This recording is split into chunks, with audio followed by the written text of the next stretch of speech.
একবার পাশের বাড়ির ভাবির নাম্বার আনতে বলছিলাম, ও ভাইয়ের নাম্বার নিয়ে চলে এসেছে।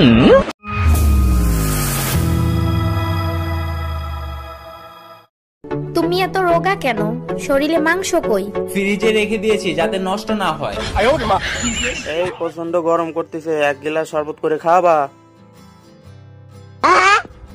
আচ্ছা, শরবত করে খাওয়ানোর দরকার নাই, 1 গ্লাস জল খাওয়াবা? দুর্গা পূজায় শাড়ি চাইতে আসিস, আমিও বলবো হ্যাঁ। ও সবসময় শুধু আমাকে ভয় দেখায়। তুই শুধু ওকে ফোনটা দে। হ্যাঁ হ্যাঁ দিচ্ছি, এ নাও ফোনটা ধরো। বাবাকে আমি সব বলে দিয়েছি, এবার তুমি ঠেলা বুঝবে। হ্যাঁ বাবা বলুন।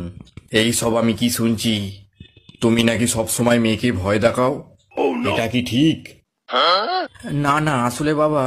চুপ করো, শুধু টেকনিকটা বলো, কি করে আমিও তোমার শাশুড়ি মাকে এরকম ভাবে জব্দ করব।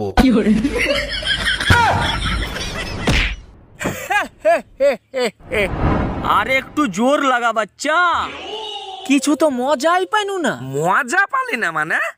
আবে নিচে তাকিয়ে দেখ, মুতে দিয়েছিস তুই। তোমার ছেলে পরীক্ষায় কত নাম্বার নিয়ে আসছে তুমি জানো? আমার ছেলে যে ভালো নাম্বার আনতে পারে না, খুব ভালো করেই জানি। তুমি তো লেখাপড়া করাও না, তাহলে তুমি কি করে জানলা ও ভালো নাম্বার আনতে পারে না? একবার পাশের বাড়ির ভাবির নাম্বার আনতে বলছিলাম, ও ভাইয়ের নাম্বার নিয়ে চলে এসেছে। Bye bye, tata, good bye.